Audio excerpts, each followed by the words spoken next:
Namun entah kenapa saat itu petugas stasiun ini tuh bukannya nyelamatin Reiko dan ngebawa dia ke rumah sakit, si petugas ini tuh malah ninggalin Reiko dan nutupin badan Reiko ini tuh dengan kantong plastik.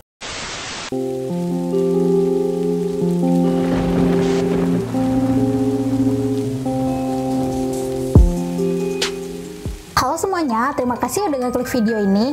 Nah, hari ini aku mau ngebahas soal legenda hantu Jepang bernama Teko-Teko. Teke-teke.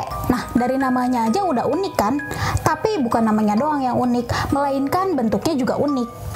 Lebih keserem sih, dimana hantu ini tuh berwujud perempuan setengah badan dari kepala ke pinggang doang, dan berjalan menggunakan tangannya sambil membawa sabit di sepanjang jalur rel kereta di Jepang sana. Nah, penasaran kan?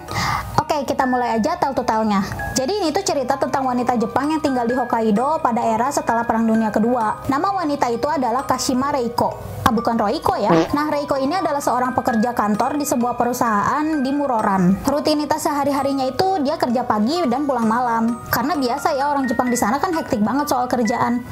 Jadi udah biasa gitu orang-orang itu pergi pagi, pulangnya malam, nggak ngeliat matahari. Reiko juga sama nih, kayak gitu aja alurnya tuh setiap hari.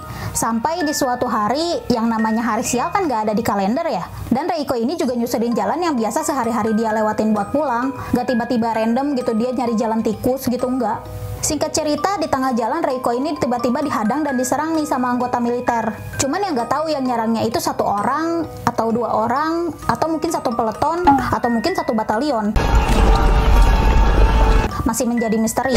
Nah, akibat serangan itu Reiko pun terjatuh nih dari atas jalan yang di bawahnya itu tepat rel kereta. Sementara beberapa menit kemudian ada kereta api yang melintas dan langsung melindas badan Reiko ini. Badan Reiko pun seketika terbelah menjadi dua nih karena terlindas kereta. Dari bagian panggul ke kakinya itu udah remuk nih terlindas kereta api. Sedangkan dari bagian perut ke kepala masih utuh. Yang lebih mengenaskan lagi, penderitaan Reiko ini tuh sepertinya tidak berhenti di situ aja. Karena kejadian waktu itu tuh kan di musim dingin dan suhu di luar sana tuh lagi dingin banget, sehingga membuat perdarahan di lukanya Reiko ini tuh terhambat, yang membuat Reiko ini tuh masih sadar dan harus menahan sakit yang luar biasa. Nah, dengan kesadaran Reiko yang tersisa ini, dia mencoba buat meminta bantuan dengan cara menggeliat-geliat dan merangkak menggunakan tangannya. Memang sulit dipercaya Reiko ini masih bisa hidup kala itu dengan kondisi badan yang udah mengenaskan kayak gitu. Hingga ada petugas stasiun nih yang ngelewat dan ngeliat Reiko kala itu. Namun entah kenapa saat itu petugas stasiun ini tuh bukannya nyelamatin Reiko dan ngebawa dia ke rumah sakit, si petugas ini tuh malah ninggalin Reiko dan nutupin badan Reiko ini tuh dengan kantong plastik. Mungkin si petugasnya ini ngeri ya ngeliat kondisi Reiko kala itu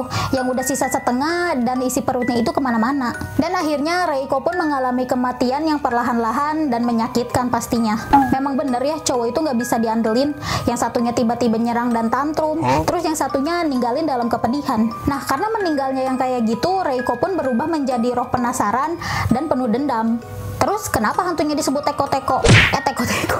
Teke-teke, bukan hantu Reiko atau hantu setengah badan gitu yang lebih relate. Nah, jadi hantu Reiko ini tuh bakalan muncul dengan suara yang khas. Dimana karena hantu ini tuh badannya sisa setengah, dia bakalan ngegunain tangannya buat berjalan dan nyeret sisa badannya di kayu-kayu rel kereta api di sana. Yang bikin suara mirip teke-teke gitu.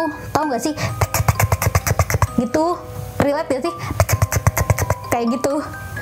Makanya disebut hantu teke-teke. Kok nggak kebayang ya? Pokoknya gitulah. Nah, kalau misalnya lagi apes nih ketemu sama hantu Reiko ini, dia bakalan ngejar orang yang ngelihatnya dengan kecepatan 150 km per jam. Jangan salah ya, meskipun badannya sisa setengah, tapi kekuatan larinya masih OP. Nah, dengan kecepatan segitu, kemungkinan buat selamat dari hantu ini tuh sangat kecil kan?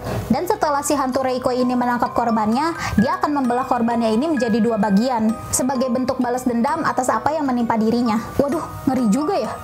Tapi yang masih jadi pertanyaan, itu sabit si Reiko dapat dari mana? Balikin Reiko, kasihan itu tukang rumput nyariin aritnya. Konon katanya kalau misalnya udah denger cerita hantu teke-teke ini, maka 3 hari kemudian bakalan ketemu sama hantu Reiko ini dengan badannya yang sisa setengah dan merangkak perlahan-lahan ke kalian sambil membawa sabit.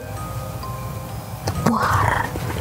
Nah, sedangkan versi lainnya dalam cerita ini nyebutin kalau misalnya Reiko ini gak bakal ngebunuh dulu korbannya nih, tapi nanyain dulu nih ke si korban di mana lokasi kakinya. Baru deh kalau misalnya jawabannya gak sesuai, ya kelar hidup loh. Tapi konon jawaban yang paling tepat itu bilang aja kalau misalnya si lokasi kakinya itu ada di jalan tol Meisin. Nah, katanya bakalan selamat, tapi nggak tahu juga sih. Paling kalau misalnya aku ketemu Reiko, terus misalnya dia nanya, ya aku jawab aja, aku juga lagi nyariin. Dijamin temenan tuh sama si Reiko. Nah, segitu aja cerita legenda hantu dari Jepang ini. Ya, sebenarnya hantu Indonesia juga nggak kalah serem sih.